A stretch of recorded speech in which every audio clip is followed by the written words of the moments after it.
7 avril 2021, grand plaisir à la MKBuzz officiel avec Dodi, avec président Médard, Kankolongona, Batutu, Kelly, Derrick, sans oublier.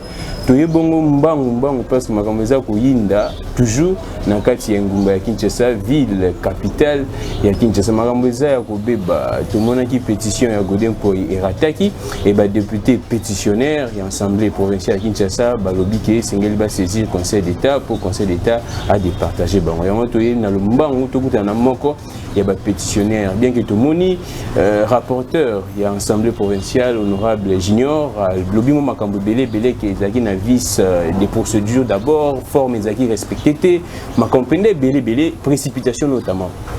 Tous les honorables Mike Mukeba, il y a parmi les pétitionnaires, après cette explication selon Bango, qu'est-ce qui n'a pas marché, et puis tout Timbo la Penda, qu'est-ce qui ne marche pas dans le cadre de l'Assemblée provinciale. Et puis sans oublier question, il y a le gouvernorat ville, parce que tout le monde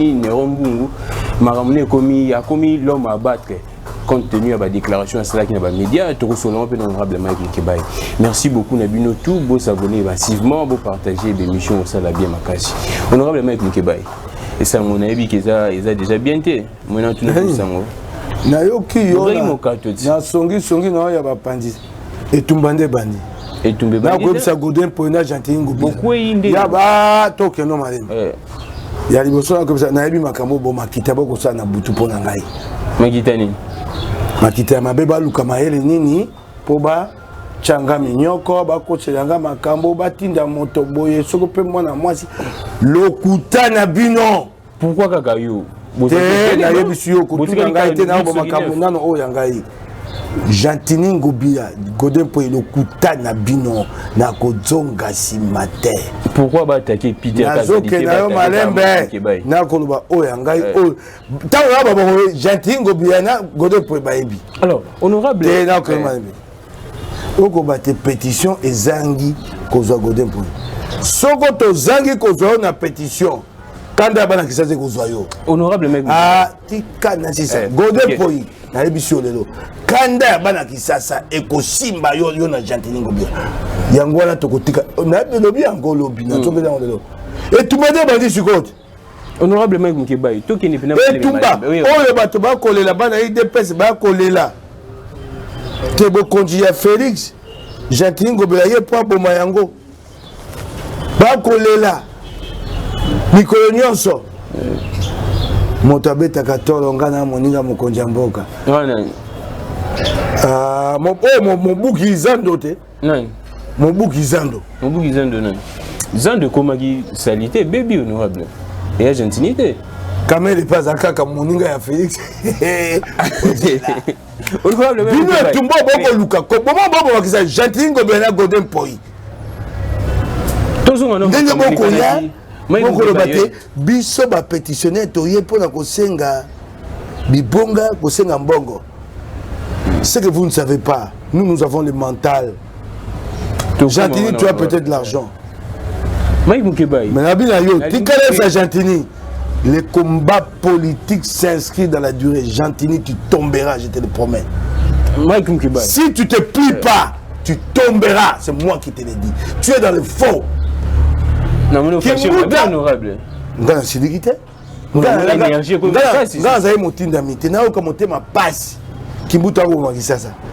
Et maintenant, un certain Gentini est gouverneur, il est riche, tout le monde est à ses pieds, il a caporalisé tout le monde. Hein? Ce quoi, garde à vous! Il est au garde à vous. Oh, Godin Poi. Il est au garde à vous. Devant Gentini ngobila. S'il ne sait pas Godin Poi, en privé, je vais te dire, en privé, les membres de son bureau le disent. Quoi? Quoi? Mais il est au garde à vous. Comment ça? Je le lui dis, il est au garde à vous. Dans mon niveau, quoi, n'attends, tu as dit, petit ça, ça, bam. Il tape, bam. Président a bichoté. Il est président pour une mission. Il n'est pas président pendant que Kinshasa pourri. Matiti Gentil soit le côté matite à Kobo Kalamaboulou. Est-ce que Boka Matite avec Jaya Kate? Mike Mukebe. Tout ça là, non. La monnaie pas Robert, mais ça. La vie de Jaya est en train de mourir, de pourrir. Toi, tu es là comme ça. Hein? Même dimanche, il a un cortège quand il va à son église. Merci beaucoup. Mais attends, même dimanche. Tu vois qu'il y a un honorable. Il y a même dimanche, monsieur, dimanche, c'est pas un jour. Mais ce qui est une réunion honorable. Dimanche à son église, bandal dans les rues là. Monsieur Godin, je te conseille, laisse les cortèges là. Et monsieur après l'église, c'est une réunion honorable. Je te dis ceci. Officiel. Attends, je vais te dire. Moi, j'ai vécu au Rwanda, 2 ans. Un pays éconnu, quoi, ma insécurité. Kagame sort avec 3-4 véhicules. Et quand tu vois, non, donc c'est que ce jour-là, c'est une manif officielle. Même dimanche, tu Kabilo quoi. Merci beaucoup, honorable. Quand il entre à l'Assemblée provinciale, libérer les couleurs, on va libérer les couleurs. Pourquoi on compte mal mettre libérer les couloirs. Les administratifs ne sont pas payés. On nous accuse, nous, que nous avons demandé des postes. Mbongo. Et les administratifs qui ont commis le Kondiamboka. Bakomeli babite ndako bakotongana eza $531,000 te et $140,000. Oki moto ya no libango. Batongo bazokoma lobi lobo yoka ba lobi te luka mukanda bakomi. Ils ont pétitionné un peu. Bah pétitionné, vous avez dit c'est le 9. Bah député Nambanga. On a là même Mukebay. Bah député professeur qui sont là Nambanga. Honorable. Honorable même Mukebay. Gentini pe pour balu ke bino bo senga mbongo bino ba pétitionner wana. Donc bino yango na yango na bina yo hein. So bango ba mbongo bino pe yango na yango li yo na bina yo. Et bongo ba administratif ba commis mon candidat depuis le 14 mars.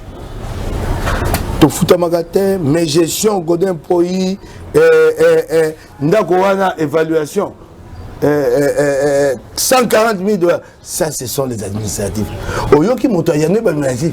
Le coup les a pété ko finga na makambo politique finga Mukebay finga magwa kabemba finga rife ba mudila finga Peter Kazadi wana pété bango te lundi honorable ne fut ta manifestation libanda na bah député bon député moko na za comme Roméo aye ateni nzanga na pétition après à retirer atikali na kati ta biso bimi. Comment nous condamnons à la pétition? Il y a une c'est honorable. En fait, ça c'est normal. Ça. Mais tu l'as dit, je ne m'engage pas avec les gens. Donc tu ne peux pas lire la pétition. Attendez, au-delà de tout, cette immoralité cautionnée par Tibalabala. Quelqu'un qui s'est retiré, dans l'Ingomba, il va pétitionner. Roméo, il s'est retiré. Il s'est désengagé. Cette immoralité, Chibalaba. D'ailleurs, Roméo a dit sur mon collègue, Roméo a ma tête. Comment on a beau gagner? Non, je regrette pour le Congo. L'honorable. Attends. Et quand on est jeune, je regarde sérieux. Il dit les 25 signatures. Pour toi, il y 25 signatures, déclaration d'adhésion à l'Union sacrée. 17. Il y a pétition.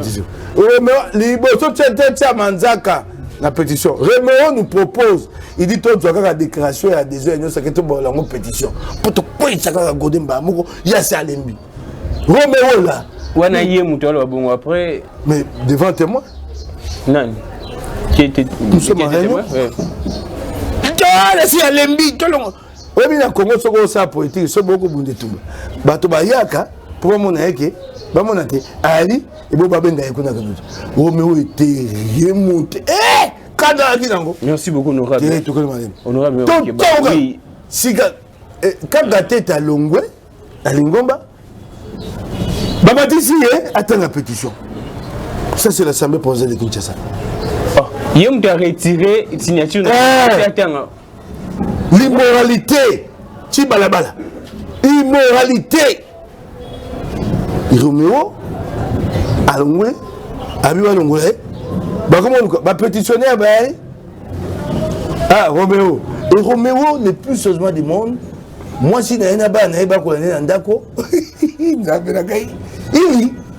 vie privée, non? C'est pas la vie privée, mais tout ce que nous le faisons pour l'avenir. Toi, les bateaux, tu connais carrément qui nous. Honorable, bah reprocher Bino Makambo Belé. Nalingi avant tout côté na ba reproche au rapporteur et assemblée provinciale à Bino. Bino non, qu'est-ce que vous reprochez à Bino? Bateau balobité. Tout ça Makambo tout ça lié à la montée. Toi les bateaux na koyano. Liboso to kota wana na landi ba pandi sango mine. Willy Kalengai. Jérôme Sekan. Eric Tchoukuma. Isaïe Moutala. Bosakanate. Bomesana Makambosaka. Je connais la paix, je connais vos pratiques. Israël Moutala, tu dis que nous n'avons pas de moralité. Mokola Yenga Awa Kombo Yapamba, Israël Moutala, je m'adresse à toi. Les rapporteurs des pétitionnaires, le porteur de la pétition, il a lu la motion la semaine. À Tanguy Yango, il est connu, il s'appelle Sami Kalou. Même les noms de l'initiateur de la pétition, tu n'as pas ça, tu écris que c'est Mbondi Ambondi. Alors qu'est-ce que tu connais des problèmes de la vie de Kinshasa, messieurs? Les noms, simplement, du rapporteur des pétitionnaires, tu ne connais pas. J'ai demandé à Eric Mouya qui a été écrit. J'ai le message dans mon téléphone. L'Angola et Ali Mbondiwa Mbondité et Ali Sami Kalonji IDPS. Même ça, tu ne connais pas, tu viens à la télé, quoi. Ces gens-là n'ont pas de moyens. Monsieur, arrêtez votre mercenariat que vous faites là. Willy Kalengai, toi, c'est ta spécialité. J'attends que tu bouges, tu vas voir ce que je vais sortir. Moutouna, tu sais, tu es en classe. Abandon ou bandana classe. Oh, comment tu as mon colo? Non, depuis la classe. Willy Kalengai, comment tu as mon colo? Moi, j'étais battu là, qui ça. Au moins, nous, au Bungi, on est dans la souda qui ça. Honorable, nga seconde na aussi parti na plateau. J'aime ce kana. Au critiquer, bah journaliste modèle là bon. C'est là Tokel Malembe. Tokel Malembe. Baba confrère. Tokel Malembe. Tala, bon ce kana ba politicien ba banga bino. Bien va pas dire ça. Aux embargo honorable les gars. Aux embargo les gars. D'abord, il y a les bosso bien on bossa kali ngomba te. Aux embargo les gars. Yami balé. Bien mo ko boza. Nini? Mbano zara na media. So po ngaso na ba makama be. Biwa pa isango so boye choli biso so ba libalo be bande kona bilo mo yibi. Willy Kalengai tu es champion. Yo mona ngesika bo zombongo ben imputation de majeur. Yo so mota ba tata mikolo ba tiki pe basi ya ba na ndako. Willy Kalengai j'aime ce cas. Et kana bo kamali sko e Tchoukuma. Na ize motabo memi bango na émission boko ça na tango Kabila. O boko zombongo pas ennemi espace républicain. Comment on peut être 4 sur un plateau et avoir le même avis? Vraiment, oui, tu vas continuer à faire ça. Tu es maintenant plus de 55 ans. Si on n'a pas le même âge, tu dois être mon aîné d'1 an ou de 2 ans. Tant que moi, il y en a eu au sein de mon chrono. Tant de sous comme Biso, Willy Kalengai. Baouti ko soit là. Tikangai. Baouti ko soit na nao Eric Wemba. Yo Eric Wemba makambo ko komaka. Na ko même pas moto wana pesa yo. Mama bina boyi. Mawa mingi Willy Kalengai. Trop comme tata. Honorable. Soko. Oza pas chuer en mot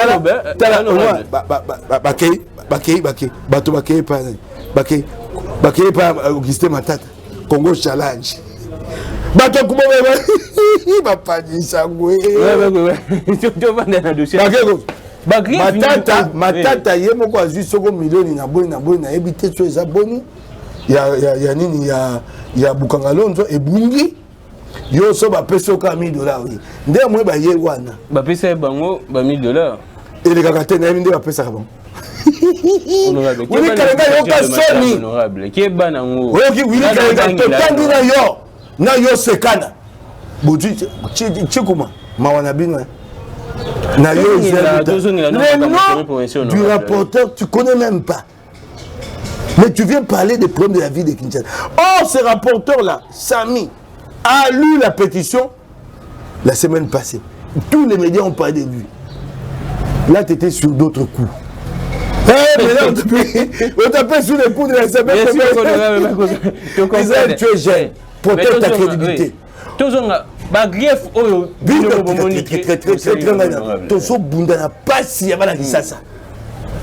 tu m'amènes les 4 journalistes là, les 4 réunis. Ici, je te démontre qu'ils ne maîtrisent pas le problème de la vie de Kinshasa. Comment ça? 4 sont nombreux. 4 sont. Appelle. Quoi? Monsieur, je vais te dire. Attends, amène-moi les 4. Je te démontre qu'ils ne maîtrisent pas. La personne qui a Israël Mouta. Quand Israël Mouta, Eric Mouyela, il t'a écrit, il t'a appelé. Parce que tu t'es trompé. Non, tu ne t'es pas trompé. Donc tu ne sais pas. Même vérifier simplement les petits. Lundi de la semaine dernière, Sami Kalonji a lu la pétition devant les médias. Top Congo a relayé. Mais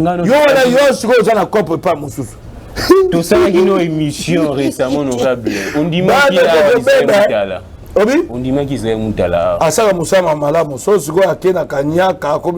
Nous, on n'a pas de moralité. Donc lui, Israël dit, nous, on n'a pas de moralité. Israël Moutala.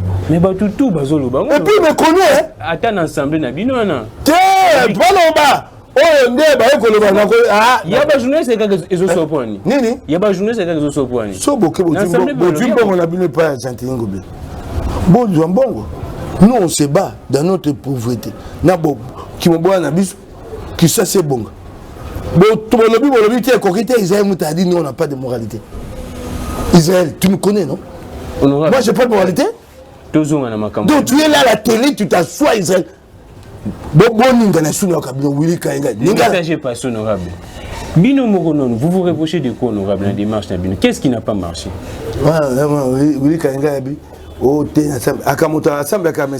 C'est ça ce qu'on t'enseigne dans le message de Graal. Bien sûr, c'est ça honorable. Non, je lui pose la question à sa conscience. La République n'a pas besoin de ça, honorable. Non, je m'adresse à un homme. C'est ça ce qu'on t'enseigne dans le message de Graal? C'est ça? Honorable, qu'est-ce que vous-même vous reprochez dans la démarche Nabino? Oh, ça les Simba. Mbongo, tout ça en bon côté. Mais balobi ke bino ko ça en bon côté. Proposons la pétition la règlement Nabino. Babi na boye. Koye la biso tap, koye la biso babilo ko combattre. Oh, mais la qui biso na règlement est-ce que ba comment pétition? Dans le bango, dans le côté français, pour les droits n'est pas absolu. Les droits et discussion. C'est une discussion qui commence. Mais les droits s'appliquent au travers des lois. Les droits et discussion, attends. Les lois s'interprètent. Les lois s'interprètent. Oh, babandi wana. Toko ya noate po to bombi maele. To bombi ba. Kozo ki mande bo bombi kosiki bota. Oh, godem po. Bombi ni. Boratier déjà simité. Comme il gère mal l'Assemblée provinciale là comme ça. Quand il y a Mambazan de goût de simbité bon les gens doivent venir. Mambazan de goût de simbité. Bobundi boubé simbité. Si comme ça il va ça appel d'offre. Jadingo bila monsieur appel d'offre. Mais honorable. Pourquoi est-ce que Boyou déposé qui au même moment les deux pétitions? Pétition contre Godem Poi, la pétition Lami Balé contre Maman Nakoyate, Olingi Batoto, O Kabana Kisasa, Bana Kanda na Bango, Baye Bamaye na Biso, Kosikibota, Oyebi Kosikibota, Kosikibota, Kosikibota, à cause de quoi problème est honorable. Batu baye bio mutamaye. Mais batu bazo tuna mituna comment est-ce qu'on honorable mango mais bombi ya mayel to boy na wana to tulinga na kolobate poto bombi kosikibota moto ko twa kibota abia te boyebisa jantingo beate ayeba jantingo bila ko kwaya so quoi a zonge de okpoya. Honorable, les gens pensent les gens, effectivement, c'est ça, les gens pensent que Azana Sima et Gentini. Mokonzamboka, Azoko soutenir Gentini. Motuna. Ils ont Motuna. Motuna. Nalibota na ye bandeko na ye bakangami. Boye biango? Nani? Nalibota fait bolo bakango, nalibota Félix. Bakangine. bakaki bandeko ndeko akei na matadi ya bimisa biloko alingi kofuta mbongo te kanga ye oyebi eyama na bino conseiller na elo mwana azali moto na pepe no malembe oyo kaka bino olinga mabe ya mamolingi te mwana na ye moko abimaki alekisi ngonga couvre feu ayebisi Sylvano Kasongo telanga ye na boloko Sylvano abangi Sylvano abangi azalaki libanda na tata na silika biwaka ngai oyebi te tata na silikaki toyebi yango te honorable kaka yo nde Gentilini basalaki eloko te honorable basalaki eloko te yo nde basalaki nini Sylvano ye mo moto abangi honorable sika namoni bato bakozomela mokonzi ya mboka auti kata banguna na biso nyonso ake bakotia bilili wana na sepeli na yango mokonzi ya mboka azali na kimia baninga ya IDPS ayebisa yenge muya IDPS viva tandela koseka moninga ka moto na sepeli bakongomani nde bololi mokonzi ya mboka mokonzi ya mboka azali na esengo il faut ça le passion ok mituna yo biya nongai ya liboso na ntango ya Kabila bato bakoya kotemisa Kabila bazomela ye kasi ebele na po bakobanga moko okoleka Amatungulu batelemisi mokonzi ya mboka basomeli ye mpo azali démocrate akosalela démocrate te soko totelemeli ye akoyoka biso honorable yo bandiki soki mutu abambaka cortège ya président libanga tokei malembe bakongomani baya bato ya liboma te Armand Tungula bamba tokei malembe tokei na kozongela likambo ya Armand Tungula eloko te bato bayebi te mwana mobali oyo abotami na Etienne Tshisekedi moto ya démocratia ye pa ali moto ya démocratia c'est un pas une grande évolution que les Congolais batema bakongomani batemi okoleka te mokonzi ya mboka azali na kimia tokei malembe ye moko alobaki ayebaka te mpo na nini ababetela bato maboko mboka oyo etambola te na poto mpa bamboka etambolaka bafingaka bakonzi batyolaka bango ye moko ayebisaki bino asengaki te so mabe ali boyebisi mpe ngai nakoyebisa na soyeka moninga moko aka pembeni na ye ntango azongi ayebisi bango nayoki oyo bato babina ngai honorable ayoki maki ezalaki 600 francs nalobi na yo boye ndeko pasi ya bakongomani toyebi yango biloko tu eza augmentaire honorable nalobi na yo boye mokonzi ya mboka eloko esalamaki wana eye eloko lokumu ya esengo baa bakobimisa yango na bareseau sociaux bakoyeba te bakokumisa ye pasi oyo eyali nani ayebi yango te eloko oyo ekosala bakongomani pasi oyo mokonzi ya mboka akolela ye moko eyali nini gouvernement ekobimaka te esengeli te mokonzi yango abima yango lokola azonga abimisa yango lokola azongaki ye moko ayebisi bato abi bomoni boyoki makambo bato abi na ngai eye likambo ya nini ya kobeta maboko bato babai lokola eleki bongo elingo oyoba te mokonzi ya mboka bato basambwisi ye te bato balobi na ye c'est un président démocrate makambo mosusu tosaka lelo selon yo honorable wana lecture na yo sikoyo olingi naloba selon Gramiki selon Félix Tshisekedi selon bato ndenge bamoni kende bakololi evideo bango bazoloba eloko te bango moko baoloba eloko te baservice ya communication ya mokonzi ya baoloba eloko te mpo bamoni ke ngai etali ngai nasaka ya bango sikoyo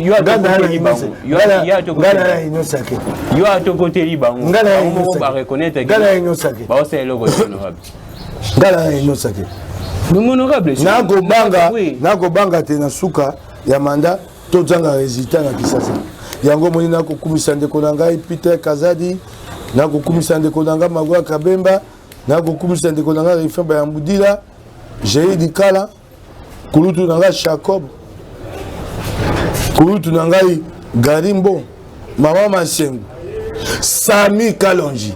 Mais honorable, qu'est-ce qui s'est passé entre Peter Kazadi et Chibalabala? Tout le monde Peter Kazadi a botoli micro. Apparemment, il y a un désordre. Chibalabala, Mokola Yenga, Nani Oyo, Gentilini Gobila Yambagi Bato, ya bureau mobile. Oh, il y a solo? Gentilini Ayamba Bato bureau? Yambagi Bango. Dimanche. Mukwayenga. Pourquoi je Pourquoi je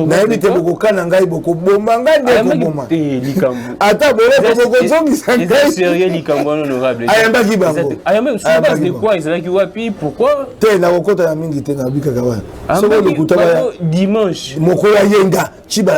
jour officiel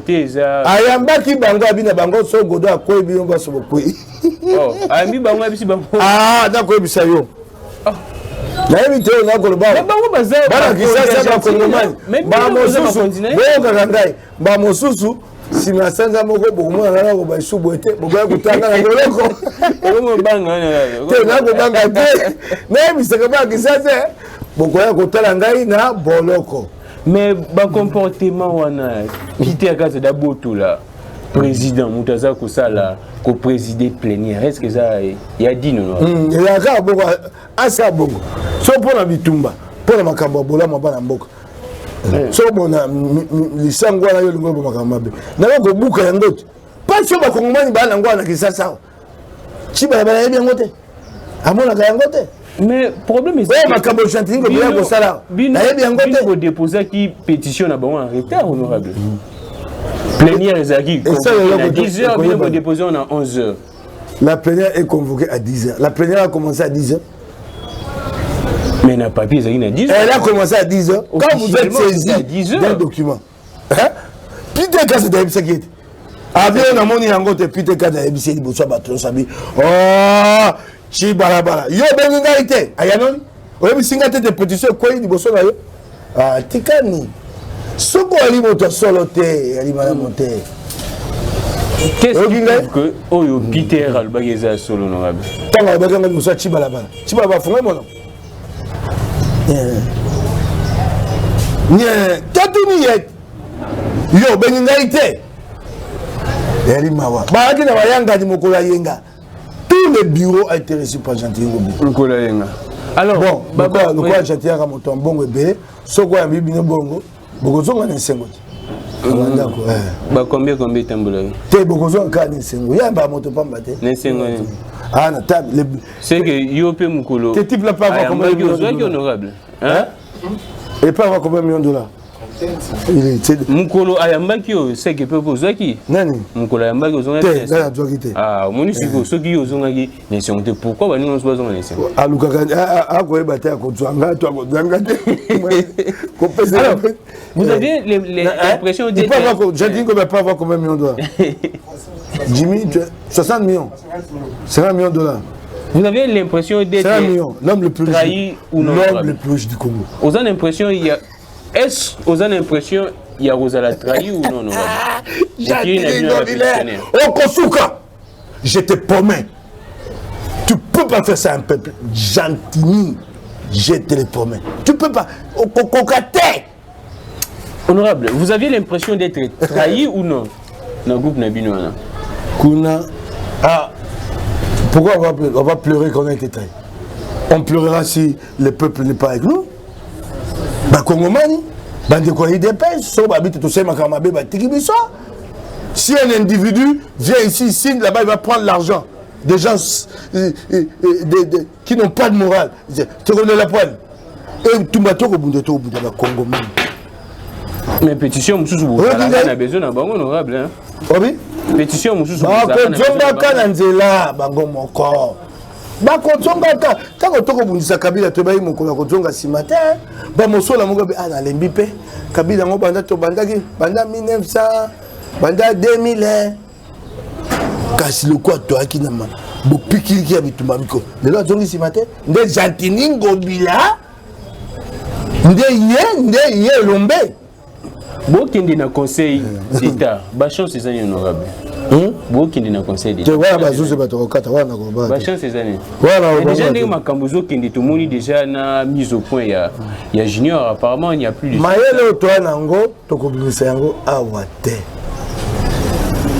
na bi na yo to na kosi kibota wana kosi kibota na yebisi Godin Poi na yebisi Gentil Ngobila etumbande sika e bandi okingai etumbande e bandi lelo pote mbongo ane kote l'Assemblée provinciale biso to ba likili ya Gentili Ngobila te to li ba konzi ya Gentili Ngobila kozongi saki sasa na nzela kozongi saki sasa na mbongwana etumbale bandile to sali bibu boni ni ba Gentili Ngobila sepela mibu wana pemaki luke pa ko pema on prend deux hypothèses honorables oui. Allons-y luke ko pa ko pema on prend deux hypothèses ceux qui est invité dans le conseil d'état bosolane aujourd'hui Peter Kazati aujourd'hui Magua Kabemba aujourd'hui fait Bamboudila j'ai dit que Maman Masengo Kulutu Chako bato wana nyonso mayele wana yo tuna ngai motuna soki esimbite nalobi na yo tozana na bato wana esimba ipete na pétition honorable tozana nini nani tozana nini naloba na chu masashi tozana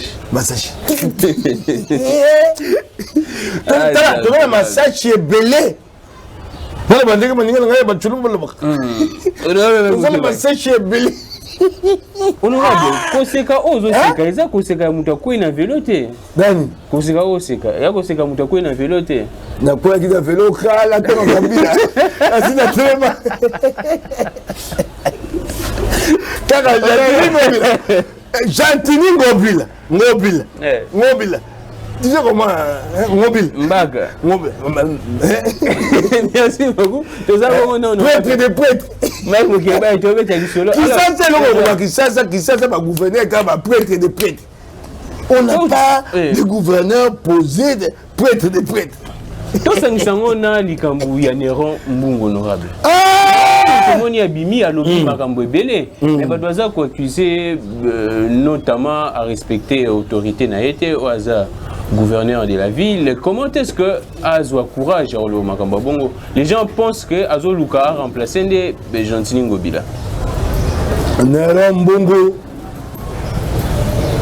ye ali moto FCC ce qui a ça à côté de l'union sacrée d'invité et Tumbato Kanango moto FCC moto ya PPD moto ya union sacrée ceux qui bolingo ya Congo yali na kati tokosangana Néron Mbungu bana ya Kisenso bana ya Kisasa ba Kongomani bamona yo bayeba yo oyi makambo nyonso tolobaka 7 conseils de ministres ami Boubi Bale 7 conseils je l'avais dit à la télévision vous les journalistes toujours vous pourris honorable bater mais on a été dans les médias Gami va jouer c'est mieux sauter Gami qui a mon pas dit ça donc kanyaka coupage mais c'est les pays non honorable mais c'est les pays OK toi pas dit ça pas ça pas ça le cola Gami le cola Peter le cola Pérou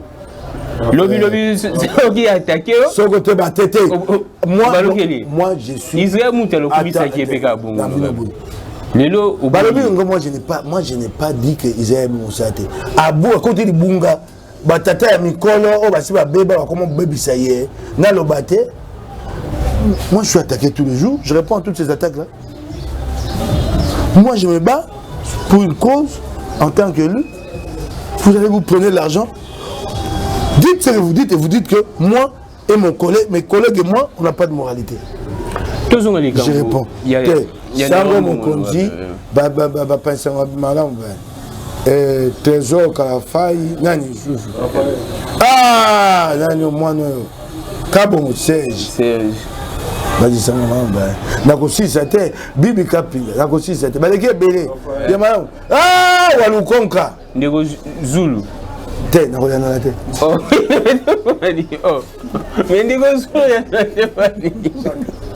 Digo. J'avais. T'es dans la tête. Honorable, tu vois les gambes de Rambou.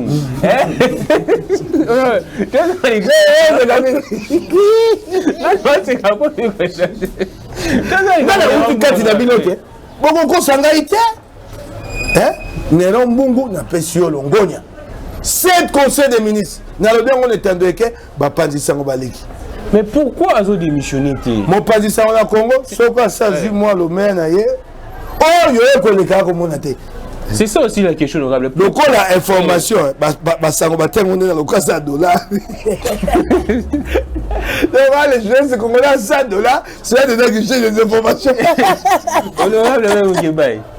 Nabi, n'est-ce pas ah, le moitié pourquoi? Pourquoi? Djoubé, le Argentine Gobila. Mais si on monique, Bazo Chao, Bazoko, considéré mais selon les informations, nous avons députés provinciaux, Bolinga, beaucoup Israël. Nayoki Yango Babi a sali outage, Bakobengi Saïkouna. Ah, bah député provinciaux, Godin politique Makamboy. Non, pas dans quel site. Politique Makamboy. Ngabe bakanga pona taba katanga misoka outage. Nani ndeko ngai go nani. Néron Mbongo yoka ba député babi yo sai outage. Mais Néron Mbongo honorable. Ba tu bazo kamwa.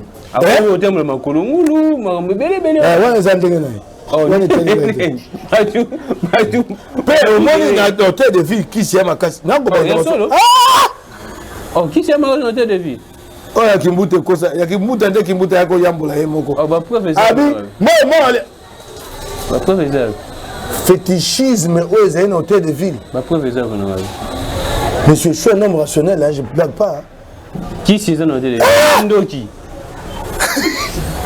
Biso oza po molimo kinda ya na niveau mo ayo langa kisiyo. Donc lundi pe omoni biso to bato oke osali kisi otuni million ma biso abi bimisa moke bai makambo yo soko ligiti biso mo milimo to balukela yo.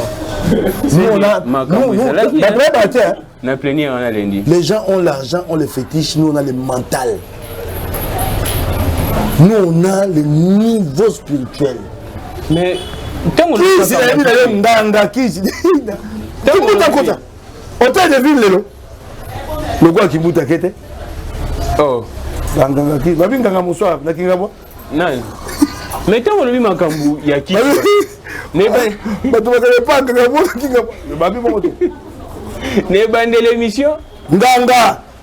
Ne bande l'émission olobi ke Godin Poyaza na kati ya poche ya Argentine. Comment expliquer ce que caporalisé dans Dabou Pasteur Azala et Sika Baki César. Nani Pasteur se soumettre quand tu vois un pasteur faire la politique kota la engambo ya pasteur teta la engambo ya politique. Mais yo kenda na église na kendaka pona aka na posta to za pembeni na ye. Attends. OK. Gaza politicien. Nagi na posta to zala na Godin Poy. Je l'ai toujours dit. Pour ne pas quitter qui ça bah monsieur quoi ko après ba pimelo ba poste au fâché. J'ai demandé le poste à qui? Ngobila, pas Godin Poy. Je parlais avec Ngobila chez un collègue député. Il m'a proposé deux choses. Un, lesquels? Gouvernement provincial. Oh. Je lui ai dit, na kokota te, so lingi na tinde remonte. Nanzela union sacrée, hein? Pas le gouvernement de Gentili Ngobila. Le gouvernement union sacrée, qui n'est pas encore venu. Qui doit venir? Yeah, elle dit que si c'est bon. Nabi na yo. Yami balé na kota na lingomba na.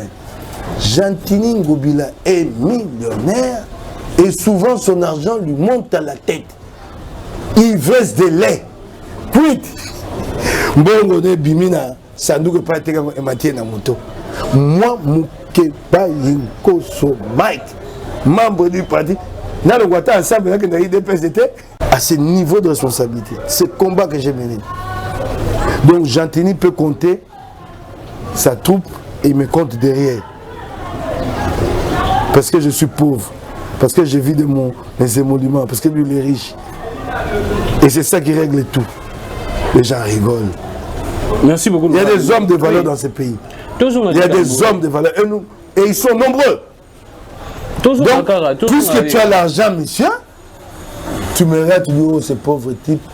Si je le prends dans mon parti, je vais lui donner 100 000 $, il peut acheter une parcelle, il va accepter. Suite, il y a pétition, il y a un membre bureau, il y a un honorable. Baza lobby aucun date. Oh.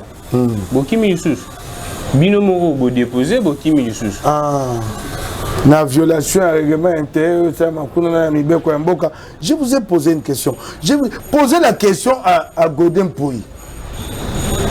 Décembre 2020, la reddition de comptes, comment elle était soumise à examen et votée. Posez la question à Godin Poy s'il est sincère. Décembre, la loi dit quoi? La loi des finances, elle dit quoi? Yoka Godin Poy. Non, je pose la question pour savoir si le ministre provincial des Finances peut prendre la parole. Non, non, non, il ne peut pas prendre la parole.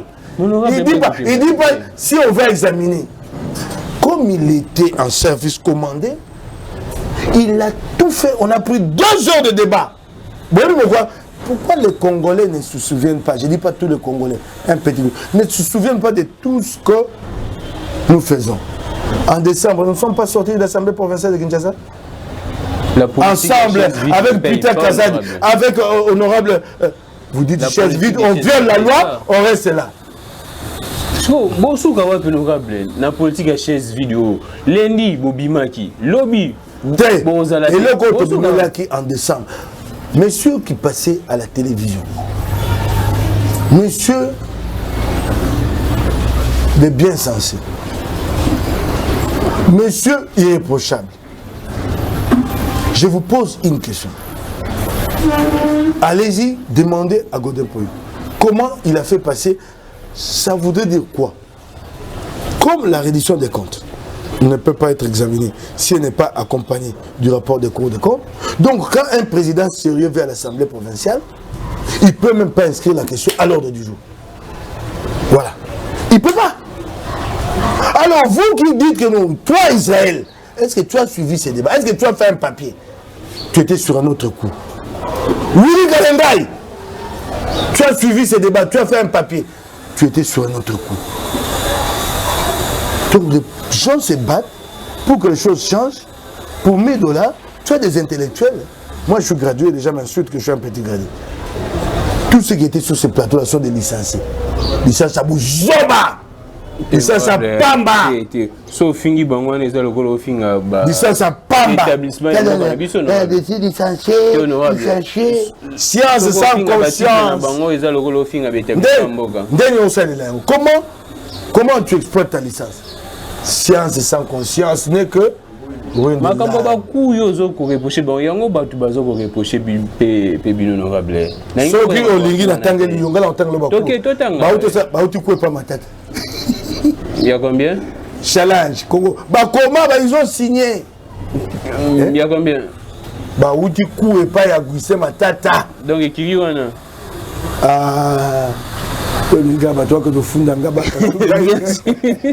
merci bauti ku epai ya Augustin Matata bachepe bamikolo ya Congo Congo challenge. Je reçu $1000 yango ndeko na ngai penza Zulu Alingete okonyo kwama yo ko bunda pona Congo. Si il y a quelqu'un qui voulait s'enrichir dans ce pays, c'est Jules, non? Alingete. On sait comment ça se passe au Congo, non? Tu as des dossiers sur quelqu'un, tu l'appelles, à Bang, il y a personne bon, non? Hein? Nanyo, nanyo, comment il y a un autre? Nanyo, oh, nanyo. Le zolo bang. Soko ya moni mutoa ko tsambongo, pour que j'ai un appui, à comme ça le zolo bambi, bilanga na ye. Soko le zolo moi mutoa imba ba inspecteur bon joie. Pour que j'ai un peu habité, botin de yao. Bon honorable, pour tout ça. Gentini au quoi bien au quoi. Yango sur la ligne ah na PCP Mbote Longonya na ndekolanga na utio benga na tongwa George Kapiam. Mokonzi mboka Keba. Il faut préserver les acquis. Il faut préserver les acquis. Il est déjà à l'objet le groupe Nabino. Je m'adresse au chef de l'État. Monsieur le Président de la République. Nous échouerons peut-être, nous sommes des humains. L'issue de 2023, peut-être nous serons insultés. Nous assumerons. Mais, monsieur le Président, il y a quelque chose que nous ne pouvons pas perdre. Les acquis. Il ne faut pas lâcher Jules Alingete. Je ne parle pas d'un individu, de l'institution. Nous pouvons tout perdre en un jour. Il faut préserver les acquis. Une génération, 2 générations, et ça devra devenir solide, ça va se cristalliser. Il faut préserver les acquis. Attends, lobby. Tokopesa la Congomani au bako zéanyo sauté. Mais nous aurons accompli un pas. Mokonzi Mboka nako lela nako bisayo. Il faut préserver les acquis. Il faut, Monsieur le Président de la République, l'avenir ne nous appartient pas. Et quoi, lobby, nous essayons d'envisager et de nous battre. Oh, c'est le guide à Sima. Mon côté, Mboka battre la yango. Battre la yango. Tokoyate. Préserver les acquis. Entre autres acquis, la lutte contre la corruption. Si Jules Alingeti n'était pas un homme intègre, il se serait enrichi et il y a ça, mon ça m'a monté. Les Congolais fonctionnent comme ça. On peut essayer mon salaire pour que Mamiyibi, il m'a encore mon Yibi à Liboso. Si Jules était un homme malhonnête, au jour d'aujourd'hui, je suis sûr qu'il aurait déjà acheté 4 villas, 5 villas, 10 villas. Nayebi n'est de caca. J'ai été journaliste. Maïko Kebaï. Si Kaba Palisango wana, Oyo Sangai, Bango Bareko tout à Zulu Alingeti. Bakinois, Bakinois. Po Bayali Bato ya Congo Challenge. Namoni ici Banayo et le mot Godin pour y gentini et comme journaliste honorable. Tete Bango Palisango nyoso tengana mabakama Palisango mingi. Depuis bande na kombo na bango mi depuis début émission. Israël Motala na tu comprends pas avec Kinanga. Boki mande batata oya mikolo oba na suki ya pembe lokola ngai. Oui, Kalengai, Jérôme Sekane. Là, tout dans mon toit, Jérôme Sekane est journaliste. C'est lui fait là. C'est un agent de communication. À ça, la communication pour la DGI, pour la DGDA. Il n'est pas journaliste, monsieur. Je suis un joueur de formé et de carrière. Jérôme Sekane n'est pas journaliste. Il fait de la communication. Merci beaucoup, honorable. Moussa Naye, accueilli et pas à votre DGI, au commissariat. Pour la suite, Moussa Naye, accueilli et pas à votre DGDA. Monsieur, tu n'es pas journaliste. La suite de vos actions, Banakin va retenir la suite de vos actions. Il y a un moment à Sagaté, et là, on a une agence Galaxy Media. C'est une agence de communication. On va le même au Québec. Banakin va retenir la suite de vos actions. Banakin, ça veut pas que ça Willy Kalengai, Makambo, ça va moi, Natika, on a qui m'occole. Tout comme dans Souka PMBT, Willy Kalengai. Oh, Naïli Takobenga, Bania, Bananga, Yopenyo Soka, n'état de quai. On va le même au Québec. Banakin va retenir. Yo go tu nanga Banakin, ça va kangani. Suite, il y a un événement à Bino Zendengeni. Burkina Conseil d'État, est-ce que Godin Poya ou Poya, le Conseil d'État ou bien suite événement comme on fire. Fogo. Oui, Fogo. Boloba Peka bon honorable avant. Nabina yo etumbande suite événement comme on Fogo. Oh ba tata passe ba kana maman ouais pour toi fire. C'est fire. C'est l'anglais. Moto. Qui ça, Gentini Gobila Godé. C'est impossible. Ça ne passera pas. C'est impossible. Nous sommes députés provinciaux, porteurs de mandat, comptables devant nos électeurs. Moi, j'ai dit à Godin, je lui ai dit, Gentini Gobila se moque de nous. Il sait comment il est devenu gouverneur. Comment? Toi, tu sais pas? Et nous sommes redevables. Moi, j'ai été élu. Godin Poyi, tu as été élu au suffrage universel direct. Gentini Gobila est élu. Le gouverneur est élu au suffrage universel indirect. Il n'a pas de compte. Dans un pays comme le Congo, il se fout des électeurs. Il vient négocier avec les députés. Bon, moi, je ne peux pas négocier avec les électeurs. Il est impossible. Les électeurs me demandent au Salini, mon soeur te peut ça qui. Et je vais aller demander à Gentini Gobila, Motoambango, Mondele Mboka. Yo kaba la lingua bango tout nangai bala kisasa. Honorable Maïbou Keba to na Salini yoska yebi sangai. To bete d'après sur Toli Mondele Mboka. Gentini Gobila. Kimbuta a été gouverneur pendant 12 ans. Il a créé plusieurs regroupements. À Thierry Gozobatine d'Amitié, tu vas créer un parti politique les Quinois là-bas qui ça ma belle ça va comme on a et tu auras 25 députés. Honorable Mike Moukebaï, les Kambouya Vignettes. Bateau, à l'Assemblée provinciale. Il suffit de l'argent pour être député. Vous aurez l'argent. Les Kambouya Vignettes. Et déjà KPT Moutaza ça la perception ya mbongwana. Makambo ya mbongwana boko tuna ngai kenda ko tuna Gentini Ngobila.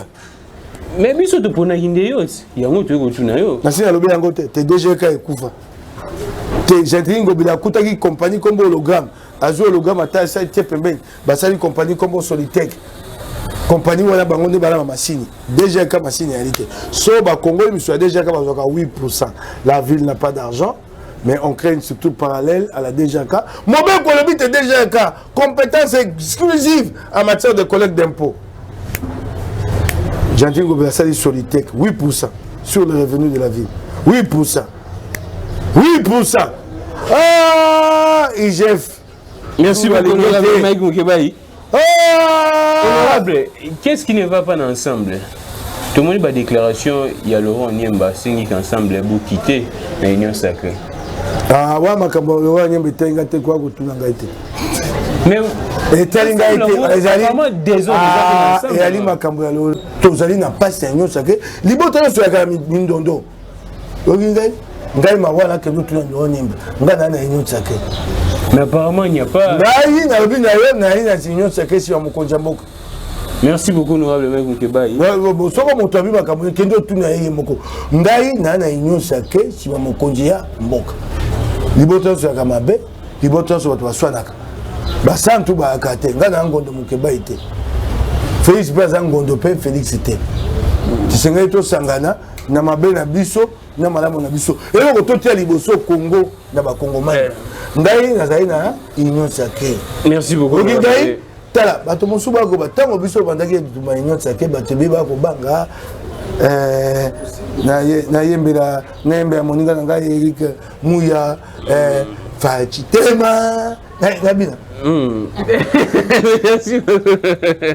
Aïe aïe aïe. Merci beaucoup honorable Mike Moukebaï. Bon ko tapena tumba twali na yo toke ndali boso. Et ali passe na yebi. Na 2023 pour assumer mandat ensemble. Moi je Attendez. Moi je suis pas un hypocrite. Je suis en train de demander et les amis de l'UDPS Tokaina Bango. Yango to buna na l'Assemblée provinciale qui ça pour te to bongo l'Assemblée provinciale. Moi je suis pas un hypocrite.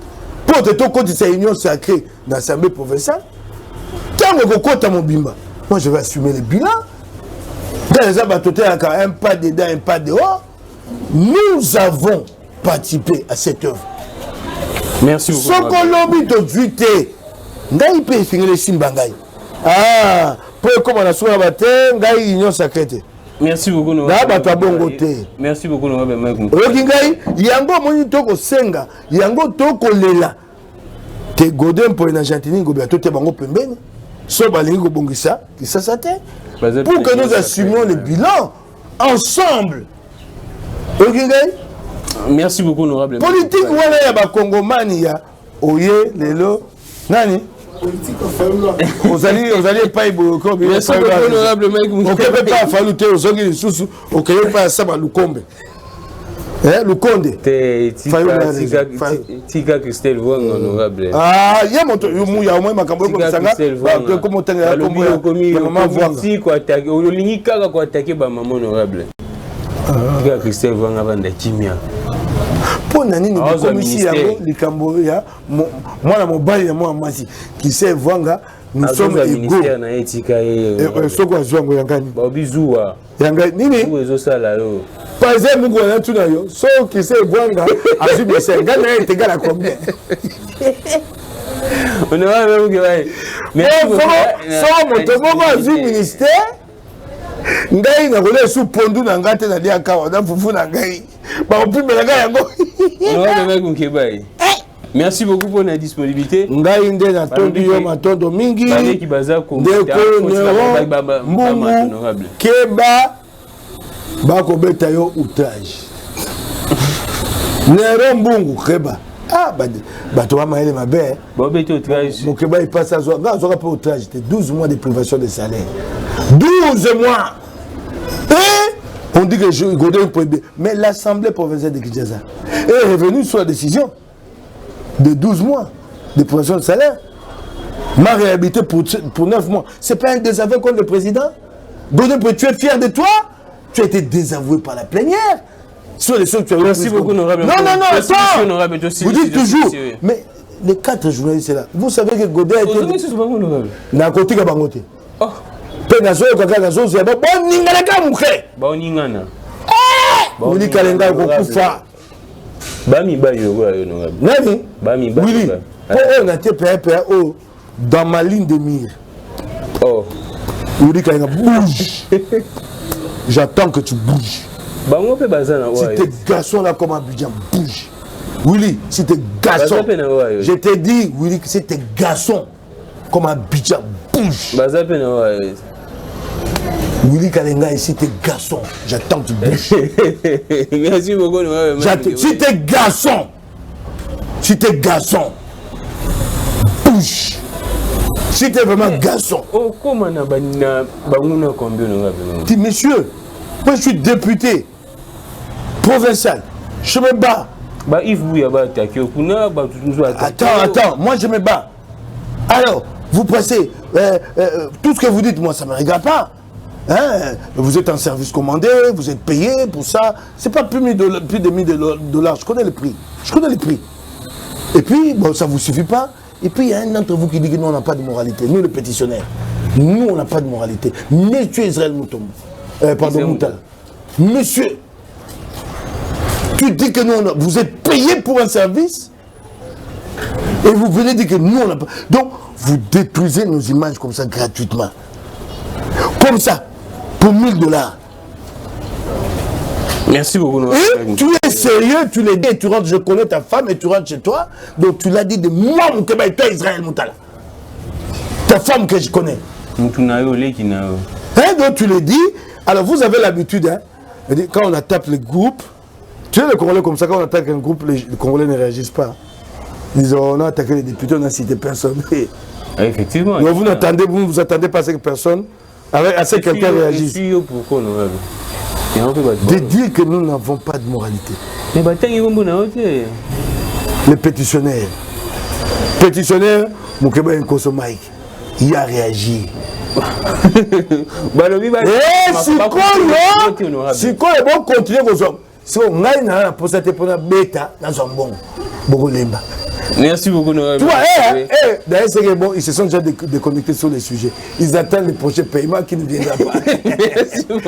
Moi, je vais taper sur eux matin, midi, soir. Merci beaucoup. Parce qu'il s'agit d'une conviction, il s'agit d'un projet pour mon peuple de Kinshasa. Je vais taper sur vous.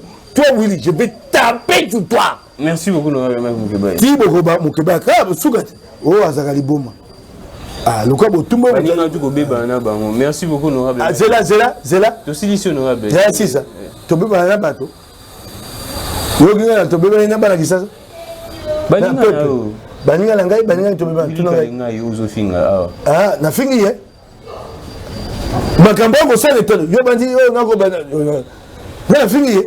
Tu na MC tu bakamba ko sa ya mabe. Mon kolo tanga suki ya pembe. Bakamba nike. Nani? Merci beaucoup. Yoka Zana Sisa. 2 secondes. Basa Kalaka Moke, Natanga na Mokolo, Nangunga, Neska Konozo Misol. Merci beaucoup, honorable Moukebaï. C'est un grand plaisir aux Anaïs, c'est toujours un vrai régal. Je suis l'honorable Moukebaï Makambaville à Kinshasa, tu es typé de bosser actualité. Vous s'abonnez. Tata Mobimba. Tata Mobimba, Willy Kalenga. Tata Mobimba. Merci beaucoup. Abonnez-vous massivement à MKB officiel.